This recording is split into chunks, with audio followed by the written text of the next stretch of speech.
what's going on here?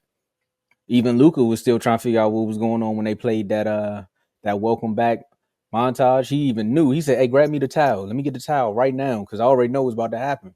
That man was boo-hooing. You would have thought he won a ring there.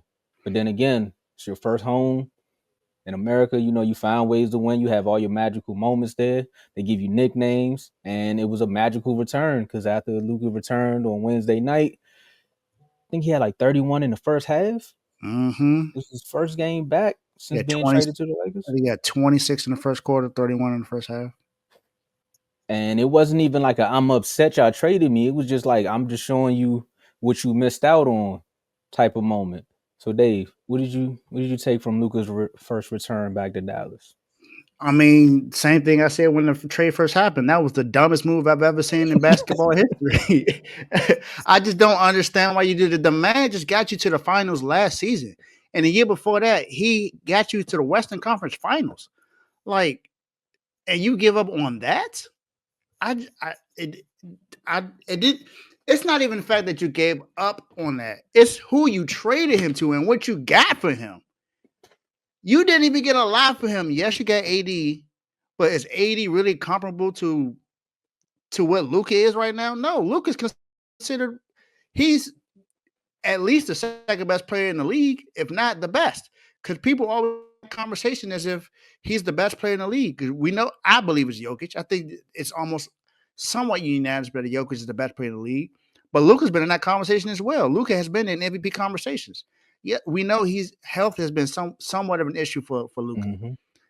But we know when the playoffs come, Luka turns up. Balling. And last night, well, not last night, it was the other night. The other night proved it. The other night proved that. This man, just a week before he got traded, bought a $50 million mansion. I'm gonna save this and I'm gonna let you answer that later. Hold on, I'm gonna save that And one. now, Yeah. Yeah. I'm gonna wait. I'm gonna let you finish because I know I already seen your brain start going. Go ahead. Yeah, I can't wait to answer that. But this man thought he was going to spend the rest of his career in Dallas. Dirk Nowitzki passed the torch to him. Come on now. He loves Dallas, and Dallas loves him. Ticket sales have dropped tremendously since Luka left. Now, ticket prices was up that game because Luka came back. And you see how many Luka Laker jerseys was there? Come on now. It was filled with Luka Laker jerseys because they knew that Nico made a huge mistake. And the crazy thing is, I know we hear a lot about Nico, and yes, he's the one that made the decision, but the owner approved it.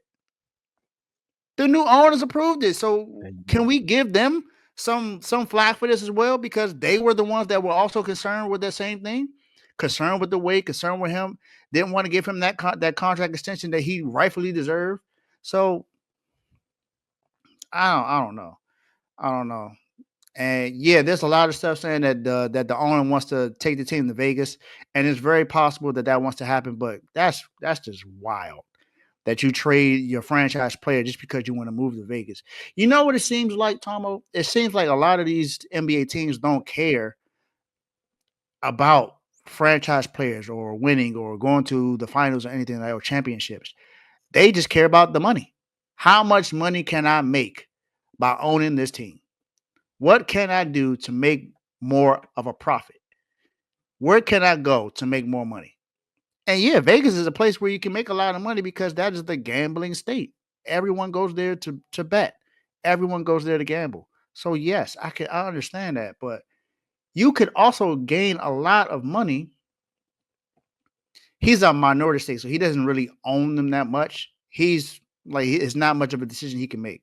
He has no control over the team at all. He just owns some stocks, pretty much. He's basically like a shareholder. That's pretty much kind of sort of what he is right now. He's pretty much just a shareholder. So he makes no decision when it comes to the Dallas Mavericks. But Luka played his butt off the other night. He played like it meant something to him because it did. The man was in tears. He was Right. in literal tears. He was crying because that's somewhere where he thought he was going to spend the rest of his career. He felt like he was cemented in Dallas. He had the opportunity to be the greatest Dallas Maverick ever. He really had that opportunity, and they just snatched the rug right from up under him, and sent him to the Lakers. And that to me is probably the most idiotic thing is you sent him to the Lakers. You couldn't send him nowhere else. You sent him to the Lakers. Like out of all teams, that's where you send him to. Someone that you're going to see very often, and a franchise that has had multiple players that have gotten through trades. Come on now. People remember they got Kobe draft night through a trade. They got Shaq through a trade. They got a lot of players. They got Kareem Abdul-Jabbar through a trade. They got Wilt Chamberlain through a trade. They got a lot of players when it comes to this through a trade. That's just what happens. They got Anthony Davis through a trade. I Man. mean, Magic Johnson? No, they won that through the draft. They yeah, didn't trade he was pick. drafted That there. was a He was that was a drafted. coin flip. Mm-hmm. Yeah, a BS coin flip, but nonetheless, a coin flip. It worked out for them. It sure did, sure did, sure did, sure did. But I this was by far one of the most idiotic moves I have ever seen in history. Is to trade your best player to a franchise that has 18 championships. And it's like you're gifting them another one. Because you know what happens the second year when superstars play with LeBron? They go win a ring. That's what happens. Mm-hmm. When the second year in Miami, Dwayne Wade and Dwayne Wade, Chris Bosh, and LeBron won a ring. Second year in Cleveland, Kyrie Irving, Kevin Love, LeBron won a ring. Second year in LA with Anthony Davis, what they do? They went and won the title, didn't they? In the bubble, PGA, SGA, USA. Lakers at 5. that's how it seems every second year. So And it's a recurring thing. So, and the crazy thing is, they're the third seed in the West right now. They have an opportunity to possibly win a championship this year. yo, And and they then playing defense. it's almost like the basketball gods saw what happened. It was like, you know what, you made it a dumb mistake. All your players are gonna get hurt now. So because Kyrie Irving is out for the rest of the year, then there was a time where they only had 8 players playing. Tomo, 8. There was a time where they only had 7. They had 8 players out at one time. Luka balled out. Luka balled out. He played his heart out, man, because he deserved to be a Dallas Maverick for the rest of his career. What they did to him was wrong. What they did with his run. I hope he does that to them every single time he plays them. You know he is. You know he is. Luka take it personal. You know exactly he is. I think what's the name? He definitely gonna take it personal. 1 for trading him. 2 for when they grabbed his bid when they made the finals. He remembered that too. So he's like, I got y'all on that. But I want to touch on one thing that you said because like that game was magical. Like we could talk about the stats and we could talk about that, but that's honestly that's a normal night in the office for Luka when he on. He like I can do this to anybody. I'm just showing y'all what y'all missed out on. But you said, and again, it's a hype dream right now, but if they do end up going to Vegas, a lot of people gonna be like, see, we told y'all that's what that trade was about. But if you trade your franchise player for you to move the franchise to a new city, don't you need a face of the franchise? So you kind of are working backwards in that aspect because you kind of want him to be the face of your new team, especially when you go to Vegas. Just like when the Aces got there, they're like, we need a face, and look, we got Asia Wilson now, and she's the face of the team. Because at the end of the day, when you think of Vegas, most people still think of gambling. It's happening with the Raiders. That's why they're trying so hard to find their star player. I mean, Max Crosby is cool, but we all know quarterback sells the tickets. So that's just what it is. These owners definitely don't care. And Melo said it, and I know you probably seen that clip. You post clips all the time in the NBA chat where he was like, he wanted to buy the Wizards. And they were like, well, why would you buy the Wizards? He was like, well, one, I'm a former player. I already know how it feels to be close to the fans. So these are things that owners don't think about. They don't bring the players back to the fans, even though players don't want to do stuff. A lot of the times, bring the fans to them, get the interaction, get back into the community, like give the people something to root for. especially when your team has been bad. The Mavericks haven't been bad. The Mavericks have always had a player that everyone thought was one of the best players in the league. When Dirk was there, when Jason Kidd ended up back there, like it was always somebody that was known with the Mavericks. It's never been a moment where they kind of look like what they're about to be right now. Granted, Kyrie ain't no slouch, but Kyrie's hurt. So again, when you think of Kyrie, most people gonna say, well, he's injury prone. When people think of Anthony Davis, some people gonna say he's injury prone. That's the negative side that they're gonna think about. Of course, we already know what Kyrie can do when he got the basketball in his hands, and we know what AD can do when he's healthy. But they not Luka though. They not what Luka brought to that franchise. That's not their franchise. Like when AD was down in New Orleans, that's what Luka was to the Mavericks when they played that whole moniker for him.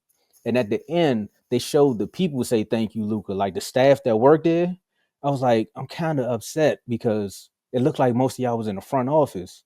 And I know when y'all seen that, y'all probably was like, is this real? Like, stop playing with me. Like, do I need to put this in the shredder? Because is he serious about sending this? Luka going to LA? Like, who even worked out the logistics of the deal for that to even happen?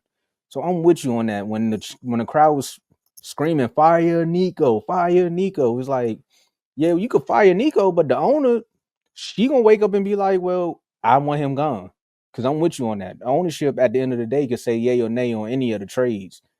So Luka, drop buckets on them boys every chance you get, but it might get a little tough when Kyrie get back healthy though, because you know he gonna fight back. He ain't just gonna let you do whatever you want though. Exactly. My boy ain't going like that. My boy ain't going But like that. but yeah, it's gonna be very, very interesting to see how the rest of the season plays out.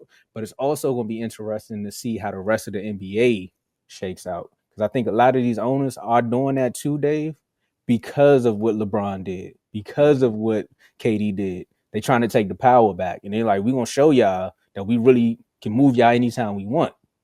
So if the money starts shifting when they can move these players like that, I don't know. It's gonna take a lot to get that power back, players.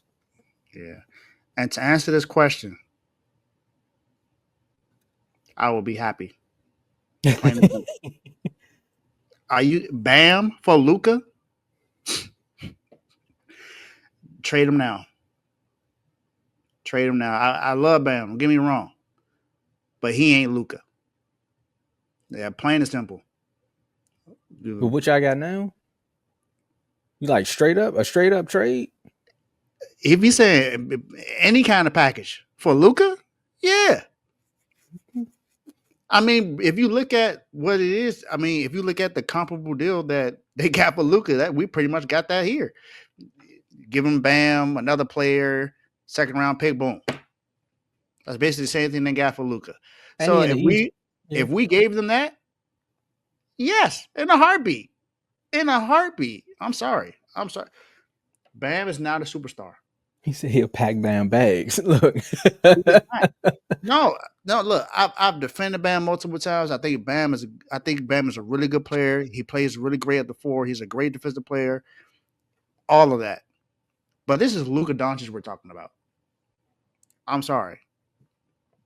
I would trade him, absolutely trade him for Luka Doncic. With Pat Riley still there? Because this might be the only deal Pat do, and then after that, it's gonna be like with Jimmy. It's just gonna be Luka and the band. Well, the thing is, Luka would.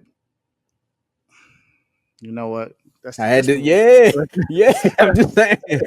Let's move on to the next question. You had to think about it. You put Hero at point guard? No, I'm not putting him at the point guard. I'm putting Luka at the point and putting Hero at the shooting guard. I'm not putting him. No. Dave, y'all better make sure you keep some draft capital, because I don't know. Pat gonna do this deal and be like, "There, don't ask me for nothing else. Leave me alone." He can retire right after that too. That's what he can do. He gonna need to, because I'm telling you, you waste Luka's career like you tried to do with Jimmy's. I don't know. Y'all might have a revolt. Something gonna happen to that arena. I know that much. Look, hey, I mean, the fans gonna start showing up at halftime again. Well.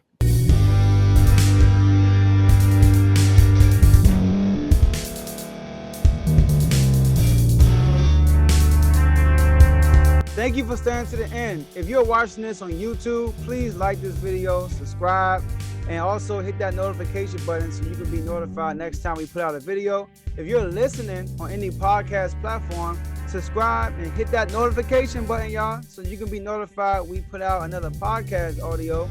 And last but not least, hit that share button. No matter what you're listening to or watching it, hit that share button and send it to somebody that you know that would love to watch this episode you just listened to.